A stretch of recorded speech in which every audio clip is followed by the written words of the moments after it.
Hello students, welcome to Edushakha. आज इस class में पढ़ने वाले हैं क्लास 10th बायोलॉजी का चैप्टर नंबर 1 लाइफ प्रोसेस। ये हमारा वीडियो नंबर 3। इससे पहले हमने डाइजेशन और रेस्पिरेशन के बारे में देखा। इस चैप्टर में डिस्कस करने वाले हैं ट्रांसपोर्टेशन इन ह्यूमंस और साथ ही साथ एक्सक्रीशन के बारे में। सबसे पहले बात करें क्या होता है ट्रांसपोर्टेशन। देखिए, शरीर में ऐसी बहुत सारी चीज़ें होती हैं जिनको एक जगह से दूसरी जगह पहुंचाना पड़ता है। जैसे कि जो हम लोग फूड खाते हैं, जो खाना जो हमने खाया वो चला गया स्मॉल इंटेस्टाइन में डाइजेस्ट हो गया। अब वहाँ से उसको लिवर, किडनी, ब्रेन, सारे बॉडी पार्ट्स के पास पहुँचाना है। तो कैसे पहुँचाया जाएगा? इसी तरीके से जो हम लोग ऑक्सीजन ले रहे हैं वो तो लंग में गया, तो लंग से फिर वो किस तरीके से जो है अलग अलग बॉडी पार्ट्स तक पहुँचाया जाएगा, तो यही है ट्रांसपोर्टेशन। तो ट्रांसपोर्टेशन क्या होता है? ट्रांसपोर्टेशन होता है अलग अलग चीज़ों को एक जगह से दूसरी जगह पहुँचाना। तो वो process, the process by which different substances get transferred from one body part to another, this process is called transportation। और कौन कौन सी चीज़ें ऐसी हैं जिनको ट्रांसपोर्ट किया जाता है? तो ये हो जाता है digested food, gases, hormones, waste materials. तो इन सब चीज़ों को जो है एक जगह से दूसरी जगह ट्रांसपोर्ट किया जाता है। तो ये होता है ट्रांसपोर्टेशन। ठीक है, अब बात करते हैं हमारे अंदर ऐसी कौन कौन सी चीज़ें हैं जो ट्रांसपोर्टेशन में हेल्प करती हैं। तो हार्ट हो गया, ब्लड, लिम्फ, ये सब चीज़ें जो हैं हमारे शरीर में एक जगह से दूसरे अन्य चीज़ों को पहुंचाने में हेल्प करता है। हार्ट की बात करें तो जो ह्यूमन हार्ट होता है 4 चैम्बर्ड हार्ट होता है। ह्यूमंस में 4 चैम्बर्ड हार्ट होता है, जिसमें अपर चैम्बर को क्या कहते हैं? जो अपर चैम्बर होता है इसको कहा जाता है आर्ट्रियम या फिर ऑरिकल्स। सिमिलरली जो लोअर चैम्बर्स होते हैं, लोअर चैम्बर्स को कहा जाता है वेंट्रिकल्स। ओके, इसके अलावा जो है हार्ट में 4 blood vessels, main blood vessels होते हैं जो हार्ट्स में आ रहे हैं, हार्ट की तरफ आ रहे हैं और हार्ट से निकल रहे हैं। ये 4 ब्लड वेसल कौन है? तो एक ब्लड वेसल वो है जो राइट आर्ट्रियम में आता है। तो राइट आर्ट्रियम में जो ब्लड वेसल आता है इसको कहते हैं वेना कैवा। तो वेना कैवा जो है ये राइट आर्ट्रियम में आता है। सिमिलरली एक ब्लड वेसल जो राइट वेंट्रिकल से बाहर जा रहा है, तो जो राइट वेंट्रिकल से बाहर जाता है उसको कहते हैं पल्मोनरी आर्टरी। ये कहां से निकल रहा है? ये जाता है बाहर राइट वेंट्रिकल से। सिमिलरली जो लेफ्ट आर्ट्रियम है, लेफ्ट आर्ट्रियम में एक ब्लड वेसल आता है जिसको कहते हैं पल्मोनरी वेन।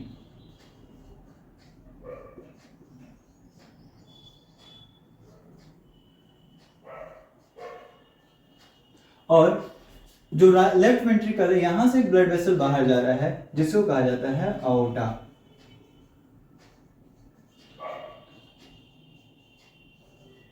तो ये हो गया। तो 4 ब्लड वेसल हार्ट के पास है जो मेनली ब्लड रिसीव करता है और ब्लड को ट्रांसफर कर रहा है।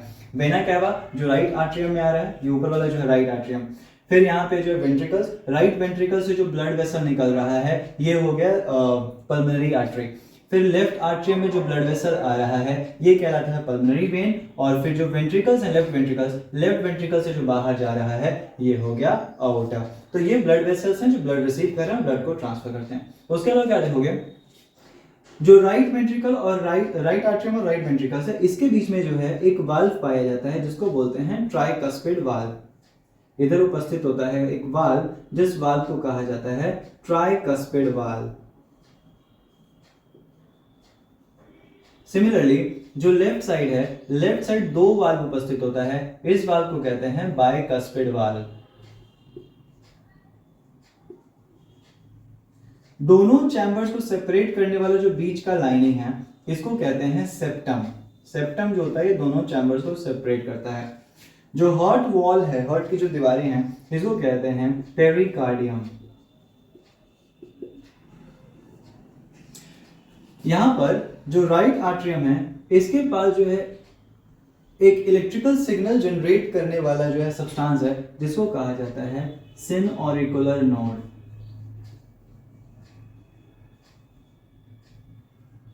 यही सिनोऑरिकुलर नोड जो है ना इलेक्ट्रिकल सिग्नल जनरेट करता है और इसी इलेक्ट्रिकल सिग्नल से हार्ट जो है कॉन्ट्रैक्ट रिलैक्स करेगा।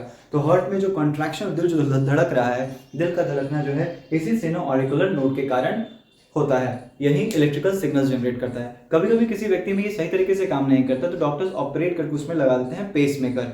पेसमेकर जो होता है ये कॉन्ट्रैक्शन और रिलैक्सेशन, जो भी सिग्नल्स जनरेट की जा रही इलेक्ट्रिकल सिग्नल्स, उनको बनाते रहता है और इससे हार्ट काम करते चला जाता है।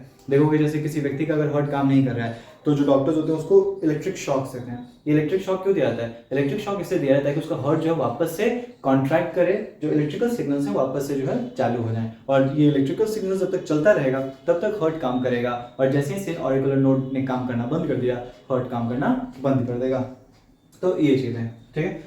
अब देखो ब्लड यहाँ पे आ रहा है राइट आर्टरियम में, जाता है राइट वेंट्रिकल से। तो जब राइट वेंट्रिकल कॉन्ट्रैक्ट करेगा, जब इसको दबाया जाएगा तो ब्लड वापस भी तो ऊपर की तरफ जा सकता है आर्टरियम में।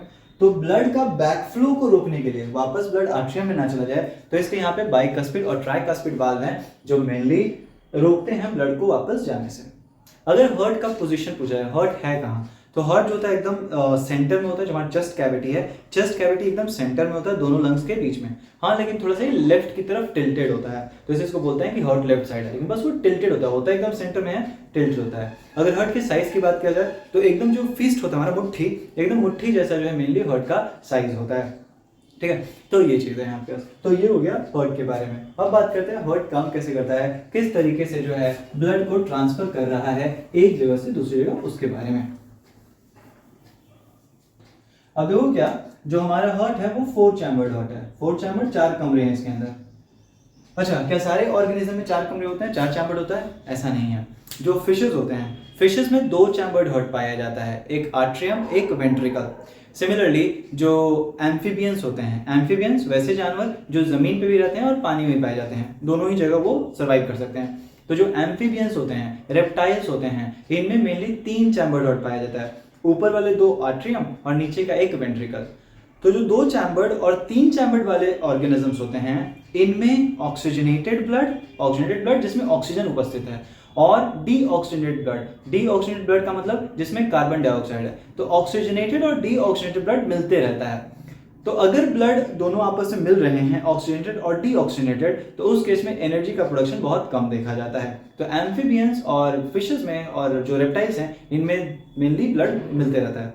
वहीं अगर बात किया जाए एव्स मतलब हो गया बर्ड, तो बर्ड और मैमल्स इंसान, डॉग, कैट जो भी है, तो मैमल्स, तो एव्स और मैमल्स में 4 चैम्बर्ड हार्ट होता है, और इसमें ऑक्सीजनेटेड ब्लड और डीऑक्सीजनेटेड ब्लड कभी मिलता नहीं है, ये दोनों सेपरेट रहते हैं। तो यहाँ पे एनर्जी का प्रोडक्शन हमें ज्यादा देखने को मिलेगा। तो ये हो गया हमारा 4 चैम्बर्ड का हार्ट। इधर हो गया right atrium, right ventricle, left atrium, left ventricle, ठीक है। तो मान लो कोई भी हमारा बॉडी टिश्यू है, बॉडी पार्ट, जैसे कि किडनी ही हो गया, तो किडनी क्या करेगा, जो भी फूड गया उसके पास, फूड को उसने तोड़ दिया।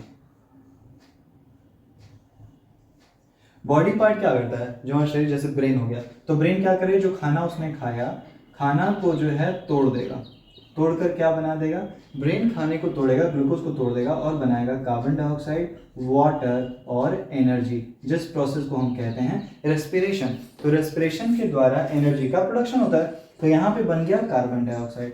अब शरीर में जब कार्बन डाइऑक्साइड की मात्रा बढ़ेगी ना, तो इसको बाहर निकालना अनिवार्य है। जैसे अगर आप सांस रोको, तो सांस रोकोगे, थोड़ी देर बाद आपको अंदर से ऐसा फीलिंग आएगी, अब सांस रिलीज करो, अब सांस छोड़ो। तो ये चीज़ है। तो ये फीलिंग क्यों आता है? ऐसा नहीं कि आपके अंदर ऑक्सीजन की कमी हो रही है इसलिए फीलिंग आ रहा है, बल्कि आपके अंदर कार्बन डाइऑक्साइड ज़्यादा बढ़ जाता है, इसीलिए जो है सांस रिलीज करने वाला वो फीलिंग जो है आता है। तो ये चीज़ है। तो कार्बन डाइऑक्साइड बन रहा है, तो बॉडी टिश्यू क्या करता है, इस कार्बन डाइऑक्साइड को डाल देगा कैपिलरी में, इस कार्बन डाइऑक्साइड को रिलीज करता है, डिफ्यूज हो जाएगा कार्बन डाइऑक्साइड यहाँ से कैपिलरी में, और कैपिलरी में क्या, और ये ब्लड में मिल गया, और ब्लड वेसल के द्वारा ये जो ब्लड है ये आएगा राइट आर्ट्रियम में। तो ये जो ब्लड है इसमें क्या है, इसमें ज्यादा कार्बन डाइऑक्साइड है, तो इस ब्लड को बोलेंगे हम लोग डीऑक्सीजनेटेड ब्लड। जिसमें कार्बन डाइऑक्साइड ज्यादा है उस ब्लड को बोलेंगे डीऑक्सीजनेटेड ब्लड। तो ये है, और ये जो ब्लड वेसल है जो डीऑक्सीजनेटेड ब्लड लेके जा रहा है बॉडी टिश्यू से राइट आर्ट्रियम तक, इस ब्लड वेसल को कहेंगे वेना कैवा। तो वेना कैवा जो है यहाँ राइट आर्ट्रियम चले गया, राइट आर्ट्रियम उसको पंप करेगा राइट वेंट्रिकल्स में, राइट वेंट्रिकल वापस से इसको पंप कर देगा और पहुंचाएगा कहाँ, लंग्स के पास।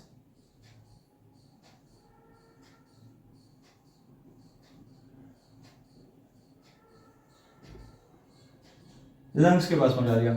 लंग्स में क्या होता है, लंग्स में होगा ये कि जो ये कार्बन डाइऑक्साइड वाला ब्लड आ रहा है इसको बाहर रिलीज कर दिया जाएगा और यहाँ से ऑक्सीजन वाला ब्लड जो है वो ऑक्सीजन जो है वो अंदर आ जाएगा। तो यहाँ से गैसेस का डिफ्यूजन हो गया, कार्बन डाइऑक्साइड लंग में चला गया और लंग से जो ऑक्सीजन है वो ब्लड में आ गया। ये जो ब्लड वेसल है, इस ब्लड वेसल को कहते हैं पल्मोनरी आर्टरी। और ये क्या कैरी कर रहा है पल्मोनरी आर्टरी, ये भी यही जो डीऑक्सीनेटेड ब्लड था, डीऑक्सीनेटेड ब्लड को पहुंचा दिया है लंग्स में। कार्बन डाइऑक्साइड वाला जो ब्लड है उसको लंग्स तक पहुंचा दिया, लंग्स ने एक्सचेंज कर दिया, कार्बन डाइऑक्साइड ले लिया और बाहर रिलीज कर देगा और जो ऑक्सीजन है वो ब्लड में डाल दिया।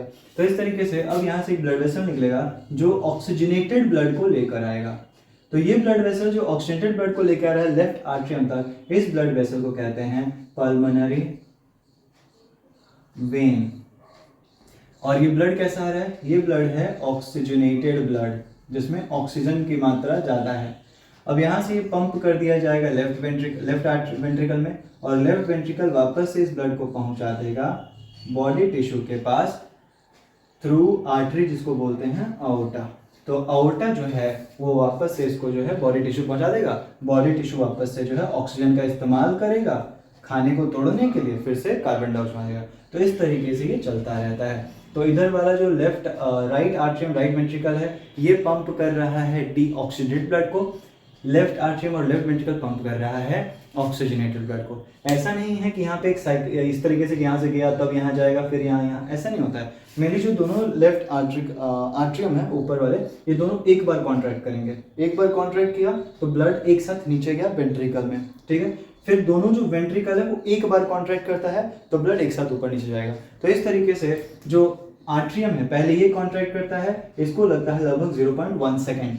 इसी तरीके से वेंट्रिकल्स है, वेंट्रिकल कॉन्ट्रैक्ट करता है तो इसको लगता है लगभग जो है 0.3 सेकेंड्स। इस तरीके से लगभग 0.4 सेकेंड तक हार्ट ने काम किया।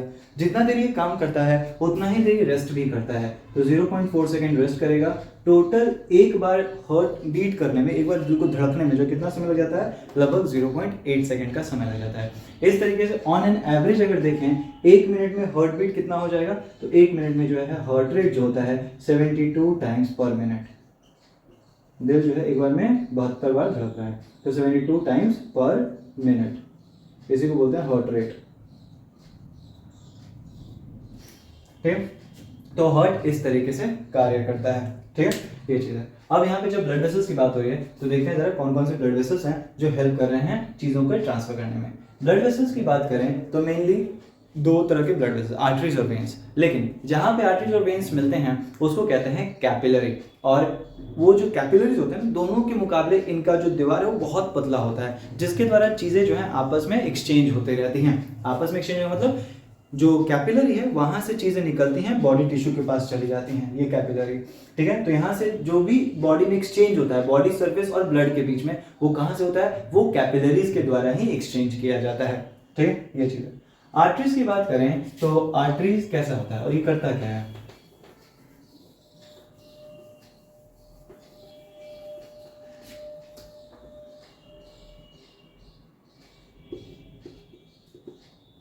आर्टरी जो है ये ब्लड को लेकर जाता है कहां से कहां तक, तो ये ब्लड कैरी करता है from heart to body part. वहीं अगर वेन की बात करें तो वेन चीजों को कैरी कर, ब्लड को कैरी करता है कहां से, from body part two heart, उल्टे दिशा में जाता है। आर्टरी हार्ट से बॉडी पार्ट तक ब्लड को लेके जा रहा है, और वहीं पे बात करें वेन, वेन जो है बॉडी पार्ट से हार्ट को लेके जैसे यहाँ पे बात किया है तो ये ब्लड को लेके आ रहा था, तो बॉडी पार्ट से हार्ट तक ब्लड लेके आया, तो ये क्या है, वेना कैवा क्या है, एक वेन हो गया, इसको मेन वेन कहते हैं। सिमिलरली आप देखो आउटा, आउटा क्या कर रहा है, हार्ट से ब्लड को लेके जाता है, हार्ट से ब्लड को लेके जा रहा है टिश्यू तक, तो आउटा हो जाता है मेन आर्टरी। तो आर्टरी हार्ट से बॉडी पार्ट तक ब्लड को लेके जाता है और वेन बॉडी पार्ट से हार्ट तक ब्लड को लेके आ रहा है। दूसरा चीज क्या देखोगे, ये कैरी करता है ऑक्सीजनेटेड ब्लड, मतलब ये वैसे ब्लड को लेके जाता है जिसमें ऑक्सीजन होता है, सिवाय एक के, एक्सेप्शन है यहाँ पर, कौन, पल्मोनरी आर्टरी। पल्मोनरी आर्टरी जो है, ये जो आर्टरी है देखो क्या, ये हार्ट से लंग्स तक ब्लड लेके जा रहा है, लेकिन कैसा ब्लड लेके जाता है? डीऑक्सीजनेटेड ब्लड लेके जाता है। तो पल्मोनरी आर्टरी यहाँ पर एक्सेप्शन में है। यहाँ बात करें तो ये कैरी करता है डीऑक्सीजनेटेड ब्लड, सिवाय एक्सेप्शन यहाँ पे कौन है? Pulmonary vein. उसके अलावा इसका स्ट्रक्चर हो तो इसकी जो दीवारें होती हैं, दीवारें मोटी होती हैं, इसकी जो दीवारें हैं वो मोटी होती हैं, ठीक है, तो थिक वॉल। वहीं यहां बात करें तो यहाँ पे जो दीवारें हैं वो पतली होती हैं, तो इसका है थिन वॉल, ठीक है। ये चीज है। जो इसका ल्यूमेन है, ल्यूमेन मतलब बीच में जहां से ब्लड फ्लो करेगा, तो ल्यूमेन जो है नैरो होता है। वहीं इसकी बात करें तो इसका जो है ब्रॉड ल्यूमेन, इसका जो ल्यूमेन है जो बीच वाला गैप है वो ब्रॉड है, ठीक है। तो इस तरीके से दोनों लगे। उसके अलावा जो वेन्स होते हैं इनमें वाल्व्स पाया जाता है, और वाल्व्स करता क्या है? तो वाल्व जो है ना बैक फ्लो को रोकता है, ब्लड वापस से पीछे डायरेक्शन में ना मूव करने लग जाए, वापस से जो है जैसे कि ऊपर जाना है ब्लड को, तो ऐसा ना हो कि नीचे की तरफ बहने लग जाए, तो बैक फ्लो को, उल्टे डायरेक्शन मूवमेंट को ये रोकता है वाल्व्स। तो वेन्स में वाल्व्स पाए जाते हैं। और कैपिलरी, जहाँ पे आर्टरीज और वेन्स मिलता है तो वहाँ पे ये बहुत सारे पतले पतले लाइनिंग बना लेता है, जिसको कैपिलरी कहते हैं, और कैपिलरी से ही चीज़ों का डिफ्यूजन होता है। तो ये हो गया वेन्स के बारे में, ब्लड वेसल्स के बारे में।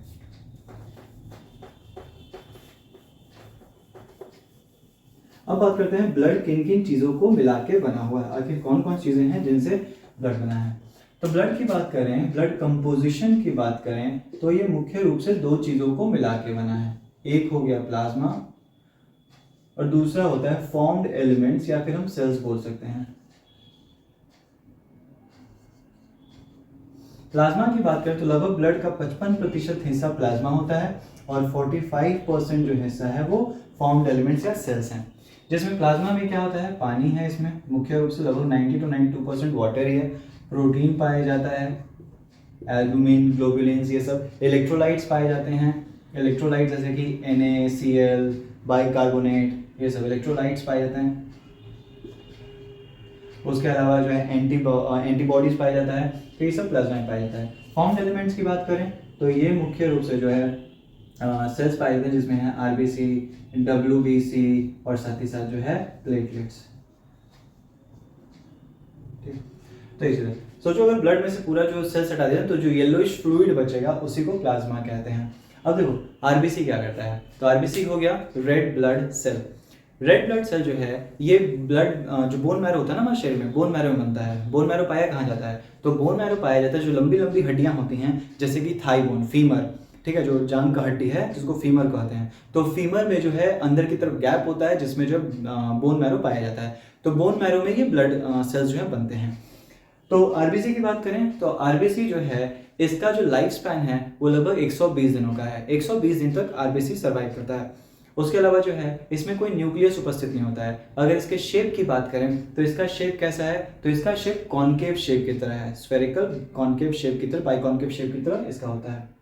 तो आरबीसी, ठीक है। उसके अलावा जो है डब्ल्यूबीसी की बात करें तो व्हाइट ब्लड सेल्स जो है ये क्या करता है, ये हमारे शरीर को इम्यूनिटी देता है। इम्यूनिटी मतलब होता है हमें बीमारियों से बचाता है, बीमारियों से लड़ने में सहयोग करता है, ठीक है। ये चीज़ें हैं। इसमें भी जो है 5 तरह के होते हैं, जैसे कि lymphocytes, monocytes, neutrophils, eosinophils, basophils. तो ये सब 5 तरह के होते हैं जो आप आगे पढ़ोगे। प्लेटलेट्स की बात करें तो प्लेटलेट्स करता क्या है, तो ये क्लॉटिंग में हेल्प करता है। जैसे कहीं कट वट गया ना तो खून निकलने लगता है, तो वो खून तो बहते जाएगा, तो उसको रोकना होता है, तो वो रुकेगा कौन, तो प्लेटलेट्स जो है क्लॉटिंग करता है। आरबीसी चीज़ों के ट्रांसपोर्ट में हेल्प करता है, जो खाना वगैरह हम लोग खाते हैं, गैसेज होता है, इन सब चीज़ों के ट्रांसपोर्ट में हेल्प करता है। आरबीसी में पाया जाता है एक पिगमेंट जिसको कहते हैं हीमोग्लोबिन।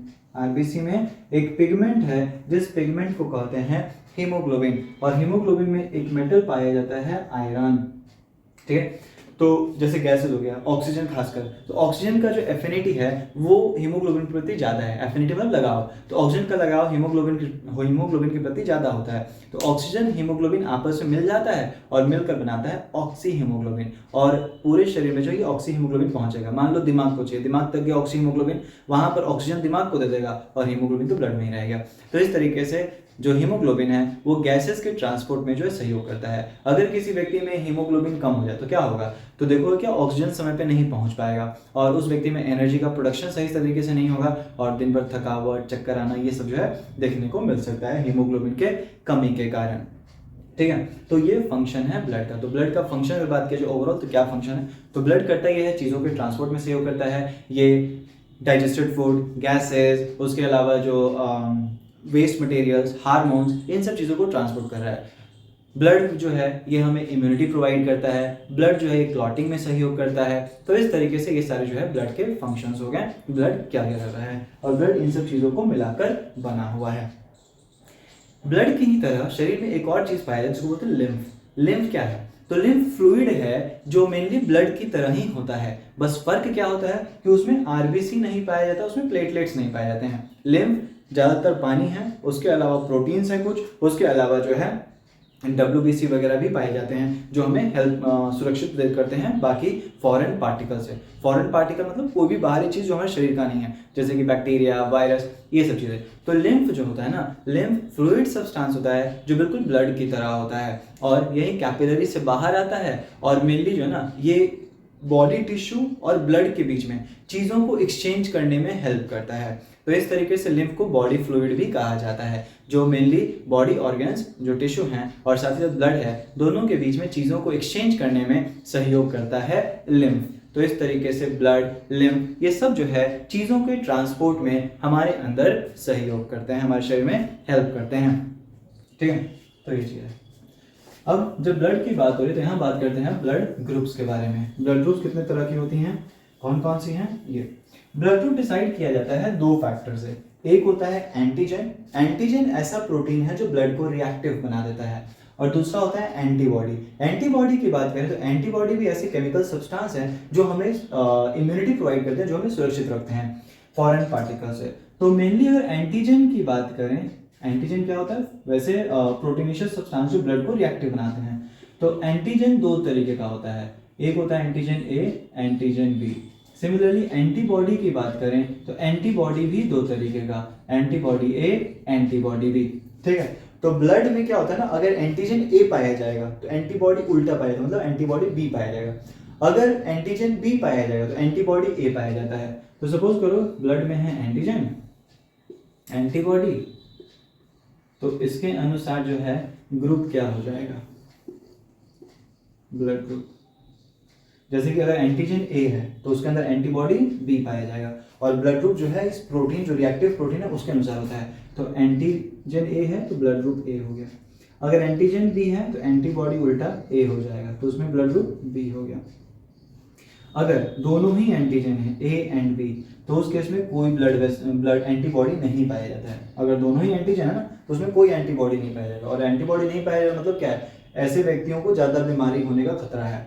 तो इस ब्लड ग्रुप हो जाता है A B. A B blood group में क्या होता है, दोनों ही एंटीजन पाए जाते हैं बट एंटीबॉडी नहीं पाया जा रहा है। सिमिलरली अगर एंटीजन कोई नहीं है और एंटीबॉडी दोनों है, ए एंड बी दोनों ही एंटीबॉडी है, तो उस केस में ब्लड ग्रुप हो जाता है ओ, किसी भी एंटीजन उपस्थित है, कोई भी एंटीजन उपस्थित नहीं।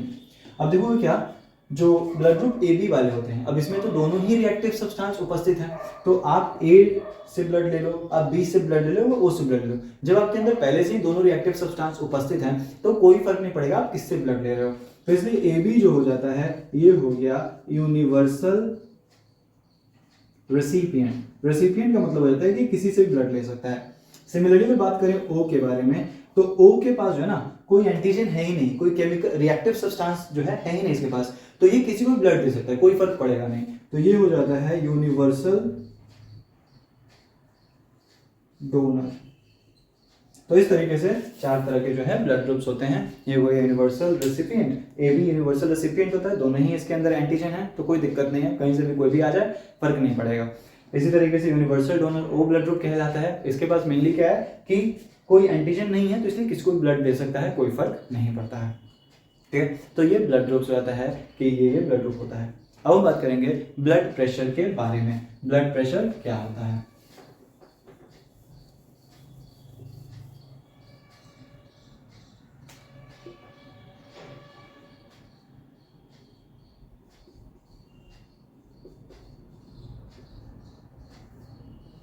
देखो ब्लड प्रेशर की बात करें तो जब हार्ट ब्लड को पंप करता है, तो जब पंप होता है, कॉन्ट्रैक्शन किया जाता है, तो आर्टरीज में ब्लड जा रहा है। अब आर्टरीज में ब्लड जाता है तो आर्टरीज पे प्रेशर एग्जर्ट होता है, क्योंकि जब भी मान लो जैसे कोई बॉटल है, ऊपर से पाइप लगा है, अब जब आप पानी को दबाओगे, बॉटल को दबाओगे, तो पानी पाइप में जाएगा, तो पाइप पे तो प्रेशर पड़ेगा ना।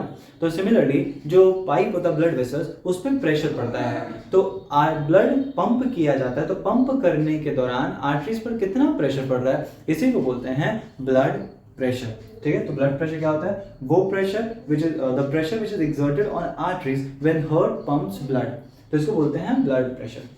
ये दो चीज़ों इसमें देखा जाता है, मेनली दो चीज़ें क्या देखी जाती हैं। एक तो वो जब हार्ट कॉन्ट्रैक्ट कर रहा है तब कितना प्रेशर जा रहा है, जब रिलैक्स कर रहा है तब कितना प्रेशर एग्जर्ट हो रहा है। तो ब्लड प्रेशर में दो चीज़ें हम देखते हैं। एक को बोलते हैं सिस्टोलिक प्रेशर। सिस्टोलिक प्रेशर का मतलब क्या होता है? प्रेशर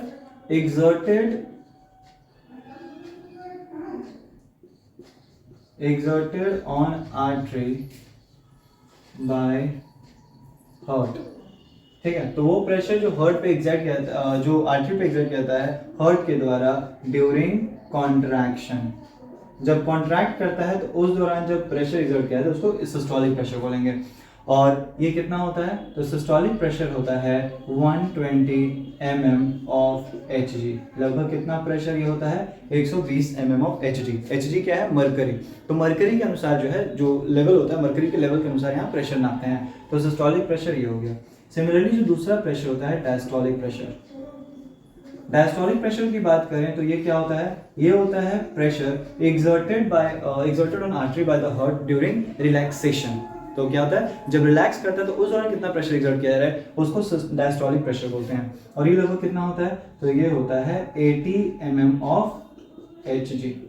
ठीक है, तो सिस्टोलिक जब कॉन्ट्रैक्ट कर रहा है तब कितना प्रेशर जा रहा है, जब रिलैक्स कर रहा है तब कितना प्रेशर एग्जर्ट हो रहा है, इसी को बोलते हैं सिस्टोलिक और डायस्टोलिक प्रेशर। अब ये नापते कैसे हैं? तो ये नापने के लिए एक डिवाइस है जिसको कहते हैं स्फिग्मैनोमीटर। स्फिग्मैनोमीटर क्या करता है? तो स्फिग्मैनोमीटर जो है ना, देखोगे मिली कि एक काला पट्टी टाइप होता है जो उसको बांध दिया जाता है एकदम से। ठीक है, उसके बाद जो है एक पंप होता है जिसको दबा दबा के प्रेशर बढ़ाया जाता है। तो स्फिग्मैनोमीटर के द्वारा जो है ब्लड प्रेशर नापा जाता है। मेनली देखो क्या, ब्लड प्रेशर का बढ़ना या घटना ये कहीं ना कहीं जो है आपके हेल्थ के बारे में इंडिकेट करता है। अगर आप ज़्यादा स्ट्रेस वगैरह लेते हो, ज़्यादा चीज़ों के बारे में सोचते हो, तो उस दौरान जो हो सकता है आपका ब्लड प्रेशर जो है बढ़ जाए। ठीक है, तो वो सही नहीं होता है। तो नॉर्मल ब्लड प्रेशर कितना होता है? तो नॉर्मल ब्लड प्रेशर होता है 80 mm Hg और साथ ही साथ 120 mm Hg। मिनिमम और मैक्सिमम इतना प्रेशर जो है होना चाहिए नॉर्मल ब्लड प्रेशर। हाँ, लेकिन उम्र के अनुसार जो है ये वैरी कर सकता है। अब जैसे जैसे उम्र बढ़ता है तो मान लो अगर 130 पे भी चला गया तो उतना फर्क नहीं पड़ेगा। ठीक है, क्योंकि एज फैक्टर भी यहाँ पे का भी यहाँ पे असर पड़ता है। ठीक है, तो ये चीज़ होती है, इसको बोलते हैं ब्लड प्रेशर। उसका देखो जो हार्ट बीट होता है, तो डॉक्टर जो एक कान में डिवाइस लगाता है जो हार्ट बीट सुनने में हेल्प करता है, उसको कहते हैं हम लोग जो है स्टेथोस्कोप। तो जो स्टेथोस्कोप होता है ये हार्ट बीट सुनने में सहयोग करता है।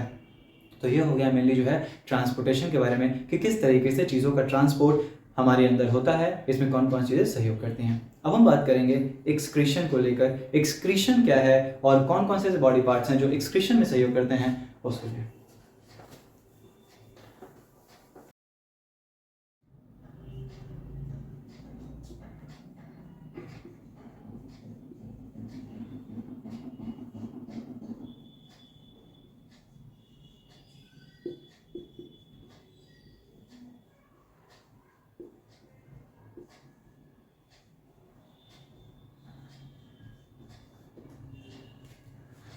अब बात करते हैं हम लोग जो है एक्सक्रीशन के बारे में।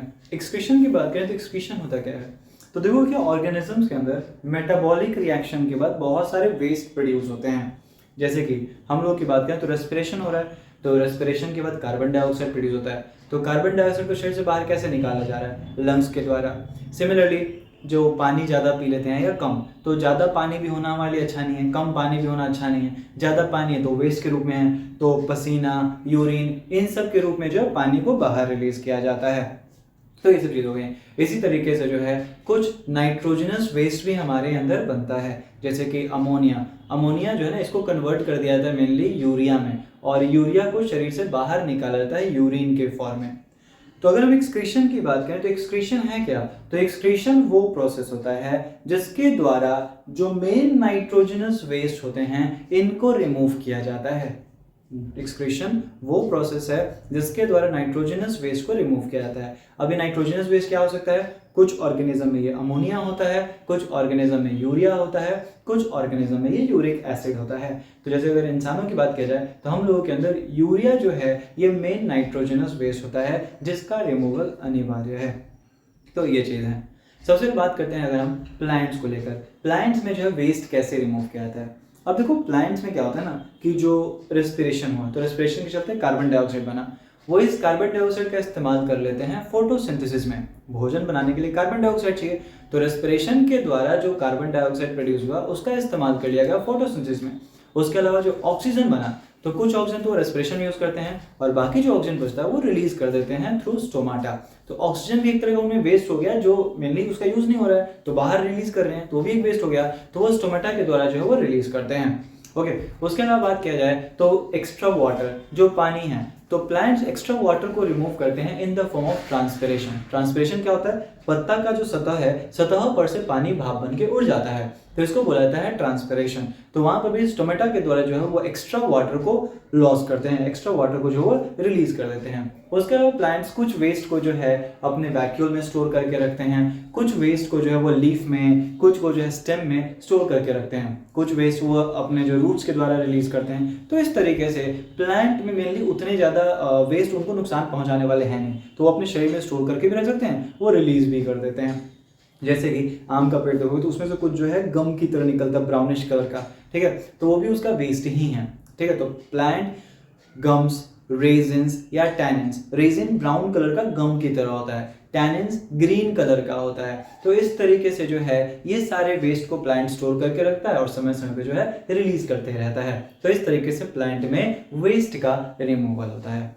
अब हम बात करने वाले हैं इंसानों में किस तरीके से नाइट्रोजनस वेस्ट का रिमूवल होता है। क्योंकि ऑक्सीजन, कार्बन डाइऑक्साइड तो लंग्स ने रिमूव कर दिया, एक्स्ट्रा वाटर और इलेक्ट्रोलाइट्स तो पसीना के द्वारा या यूरिन के द्वारा जाएगा। जो मेन नाइट्रोजनस वेस्ट है यूरिया, इसका रिमूवल कैसे होगा उसकी बात करते हैं। ध्यान रखिएगा, एक्सक्रीशन और इजेशन दोनों ही दो अलग अलग प्रोसेस होता है। इजेशन की बात करें तो इजेशन होता है रिमूवल ऑफ अनडाइजेस्टेड फूड, जो खाना हम खाते हैं जो पचता नहीं है उसके रिमूवल को कहते हैं इजेशन या डेफिकेशन। लेकिन एक्सक्रीशन क्या होता है? तो एक्सक्रीशन होता है नाइट्रोजनस वेस्ट का रिमूवल। शरीर से जो नाइट्रोजनस वेस्ट हैं वो कैसे रिमूव हो रहे हैं उसके बारे में बात करेंगे।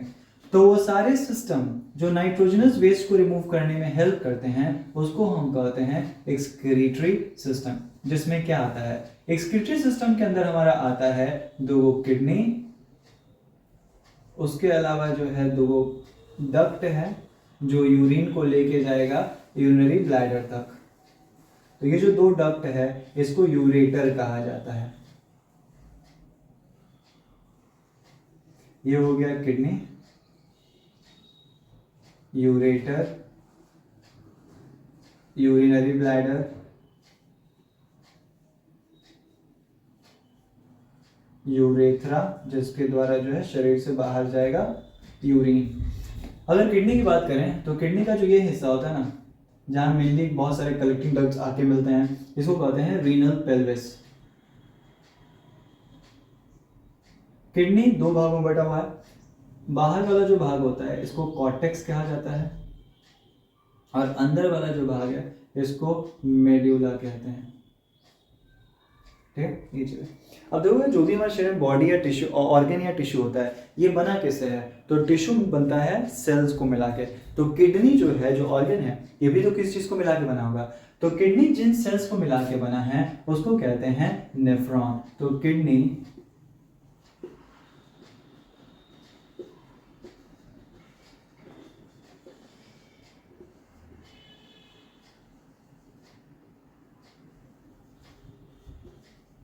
उसको हम कहेंगे नेफ्रॉन। तो बहुत सारे सेल्स को मिला के जो है किडनी बना हुआ है जिसको नेफ्रॉन कहा जाता है। अब देखिए ये नेफ्रॉन जो है ये कैसा होता है, इसका स्ट्रक्चर कैसे है। तो नेफ्रॉन की बात करें तो नेफ्रॉन मेनली चार चीज़ों को मिला के बना हुआ है। एक तो हो गया बोमेंस कैप्सूल, उसके अलावा जो है proximal convolutive tube, loop of Henle, distal convoluted tubule और कलेक्टिंग डक्ट। तो देखो बोमेन्स कैप्सूल जो है एक कप लाइक स्ट्रक्चर होता है। ये जो कप लाइक स्ट्रक्चर है, यहां से एक मोटे पाइप बनेगा जिसको बोलते हैं प्रॉक्सिमल कॉन्वोल्यूटेड ट्यूब्यूल, जो आगे जाके पतला हो जाता है और ये जो है लंबा सा पतला पाइप यू शेप में बनाता है, जिसको बोलते हैं लूप ऑफ हेनले या हेनलेज लूप। ये जो लूप ऑफ हेनले है फिर से आगे जाके मोटा हो जाएगा और ये बना लेता है डिस्टल कॉन्वोल्यूटेड ट्यूब्यूल, जो आगे जाके कहलाएगा कलेक्टिंग डक्ट।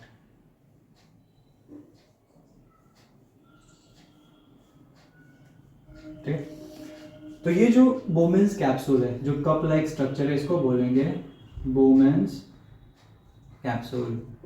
बोमेन्स कैप्सूल क्या करता है, ये रिसीव करता है ब्लड वेसल, इसमें ब्लड वेसल आता है। ये ब्लड वेसल जो है टूट जाता है कैपिलरीज में, मतलब बहुत सारे कैपिलरी का निर्माण करता है। इस कैपिलरी को हम कहते हैं ग्लोमेरुलस। कैपिलरी को कहा जाता है ग्लोमेरुलस। अब ये जो ब्लड वेसल आया है इसको कहेंगे एफरेंट आर्ट्रियोल, और जो कैपिलरी बना और कैपिलरी बनने के बाद जो ब्लड वेसल निकला इसको कहेंगे इफरेंट आर्ट्रियोल। तो इस तरीके से एफरेंट आर्ट्रियोल आया, बहुत सारे ब्लड वेसल्स बनाए, कैपिलरी बनाए और फिर वो बन गया एफरेंट आर्ट्रियोल। और यही एफरेंट आर्ट्रियोल क्या करता है ना, जाता है और पूरा जो है ब्लड वेसल्स का इसके चारों तरफ जो है निर्माण कर देगा, ब्लड वेसल्स का पूरे जो ये है ना इसको कवर कर लेता है।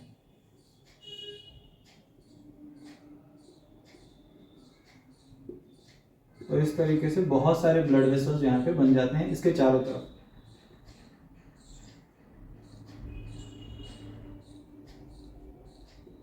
मैं अभी एक ही बना रहा हूँ, ज्यादा ब्लड वेसल्स नहीं बनाऊंगा। ठीक, तो ये हो गया, पूरे चारों तरफ से ब्लड वेसल कवर किया जाएगा और फाइनली जो है बाहर जाएगा। तो देखो, तो एफरेंट आर्ट्रियोल क्या करेगा, ब्लड लेके आया। ठीक है, ब्लड लेके आया, ग्लोमेरुलस से कुछ चीजें जो हैं वो इधर की तरफ आ जाएंगी। किधर, बोमेन्स कैप्सूल में आ गया। इस प्रोसेस को बोलते हैं अल्ट्रा फिल्ट्रेशन। अल्ट्रा फिल्ट्रेशन होता क्या है, अल्ट्रा फिल्ट्रेशन की बात करें तो इसका मतलब ये होता है कि जो कैपिलरीज हैं, कैपिलरी में से ब्लड का बहुत सारा चीज इधर आ जाएगा। जैसे क्या क्या आएगा, वाटर जो है ये मूव कर जाता है, इसके अलावा जो ग्लूकोज, कुछ आयंस जैसे कि Na+, Cl- बाइकार्बोनेट, ये सब। उसके अलावा जो यूरिया, यूरिक एसिड अगर है तो यूरिक एसिड, सर्टेन ड्रग्स, कुछ दवाई वगैरह के जो बचे कुछ पार्ट होंगे।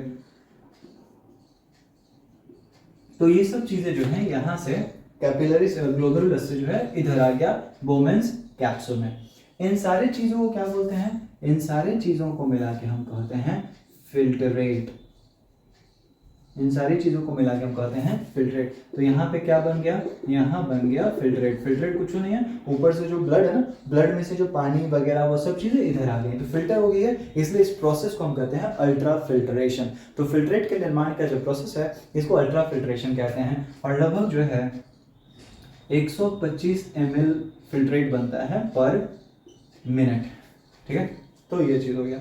अब फिल्ट्रेट आया, अब देखो यहाँ बहुत सारी ऐसी चीजें भी फिल्ट्रेट में आ गई हैं जो हमारे लिए जरूरी है। हो सकता है शरीर में पानी की कमी हो तो पानी वापस एब्जॉर्ब कर लिया जाएगा, ग्लूकोज जो है शरीर को चाहिए होगा तो वो उसको एब्जॉर्ब कर लिया जाएगा, कुछ आयंस चाहिए होगा तो ये चीज।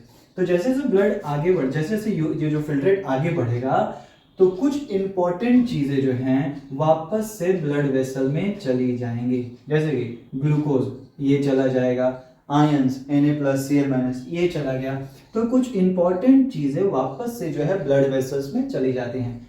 तो दूसरा जो प्रोसेस कहलाता है वो है रीएब्जॉर्प्शन। रीएब्जॉर्प्शन का मतलब क्या हो गया, रीएब्जॉर्प्शन का मतलब होता है कि फिल्ट्रेट में से बहुत सारे जो इंपॉर्टेंट यूजफुल चीजें हैं वो वापस से ब्लड वेसल में चली गई, ब्लड में चली गई और शरीर में फ्लो करेंगी।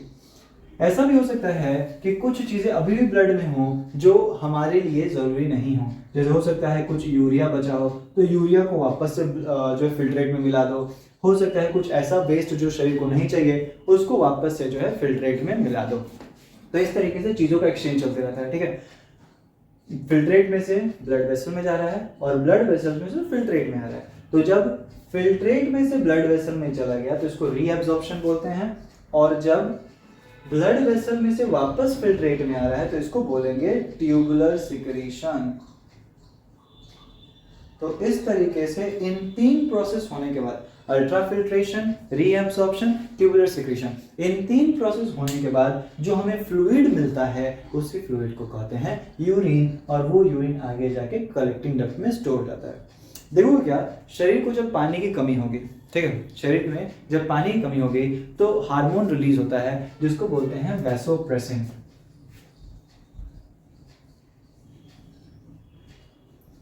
वैसोप्रेसिन या फिर एडीएच, एंटी डायूरेटिक हार्मोन।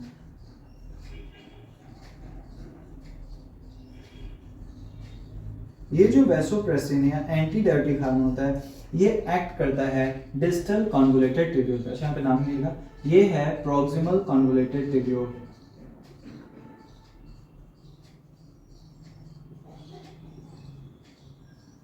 जिसको बोलेंगे पीसीटी। ये जो यू शेप में है इसको बोलते हैं हेनलेज लूप या लूप ऑफ हेनले भी बोल सकते हो, और ये जो है इसको बोलते हैं डिस्टल कॉन्वोल्यूटेड ट्यूब्यूल, डीसीटी, और ये हो गया कलेक्टिंग डक्ट। तो इस तरीके से तो वैसोप्रेसिन या एडीएच उतना ही काम करता है डिस्टल कन्वर्टेड ट्यूब्यूल और कलेक्टिंग डक्ट पर। और क्या कहता है, जैसे शरीर में अगर पानी की जरूरत है तो ये रिलीज होगा, और इन दोनों को बोलेगा कि भाई जो पानी बाहर जा रहा है उस पानी को रोकिए, यूरिन में से और पानी जो है एब्जॉर्ब करो, शरीर को चाहिए। तो ये दोनों वाटर एब्जॉर्ब करने में हेल्प करते हैं। और जब लगेगा कि शरीर को पानी की जरूरत नहीं है तो ये दोनों हार्मोन का प्रोडक्शन बंद हो जाएगा और उस समय जो है वाटर लॉस होगा in the form of urine. तो इस तरीके से जो कंट्रोल किया था अमाउंट ऑफ वाटर कि कितना यूरिन जो है बाहर जाना चाहिए और कितना यूरिन जो बाहर नहीं जाना चाहिए, ठीक है। अगर ग्लूकोज ब्लड यूरिन में उपस्थित रहेगा तो ये जो है कहीं ना कहीं हमारे लिए खतरे घंटे होता है। ये जो है डायबिटीज़ का निशानी हो जाता है, ग्लूकोज का यूरिन में होना, ठीक है। तो ये चीज़ है आपके पास। तो इस तरीके से ये जो ब्लड नेफ्रॉन है, नेफ्रॉन हेल्प करता है यूरिन प्रोडक्शन में। अब यूरिन बन गया नेफ्रॉन के अंदर, ये नेफ्रॉन है कहाँ, किडनी में। वहाँ से जाएगा यूरेटर, यूरेटर से फिर यूरिनरी ब्लैडर में जाता है, यूरिनरी ब्लैडर में स्टोर्ड रहेगा, और उसके बाद जब ये भरने लग जाएगा यूरिनरी ब्लैडर तब जो है ब्रेन सिग्नल भेजेगा कि इसको शरीर से बाहर निकालो। फिर यूरेथ्रा के द्वारा यूरिन जो है शरीर से बाहर चला जाता है। तो इस तरीके से जो नाइट्रोजनस वेस्ट हैं इनको शरीर से बाहर निकाला जा रहा है हमारे शरीर में, ठीक है। अब देखो कभी भी कुछ व्यक्तियों का जो किडनी होता है, दोनों ही किडनी खराब हो गया। अगर एक किडनी खराब हुआ है तो आदमी सरवाइव कर सकता है, दिक्कत नहीं है, लेकिन अगर दोनों ही किडनी खराब हो गया तब क्या होगा। इन दैट केस या तो उस व्यक्ति को ट्रांसप्लांट करवाना होगा, ट्रांसप्लांट मतलब किसी दूसरे व्यक्ति से किडनी लेना होगा, और नहीं तो डायलाइसिस। डायलाइसिस होता क्या है, इसको बोलते हैं हेमोडायलाइसिस, क्योंकि ब्लड को प्यूरिफाई कर रहे हैं तो इसको डायलाइसिस ना बोल क्या बोलेंगे, हेमोडायलाइसिस। तो हेमोडायलाइसिस में होता क्या है, हेमोडायलाइसिस की बात करें तो व्यक्ति को हर 10-15 दिनों पे जाकर जो है ये हेमोडायलाइसिस करवाना पड़ता है, जिसमें एक मशीन होता है जिसको डायलाइजर कहते हैं, और इसमें जो ना ट्यूब की तरह होता है स्ट्रक्चर, और बाहर जो है सोल्यूशन रहता है। ये सोल्यूशन जो है ना पूरा एकदम से जो ह्यूमन ब्लड है उसकी तरह ही होगा, बस इसमें यूरिया नहीं होगा।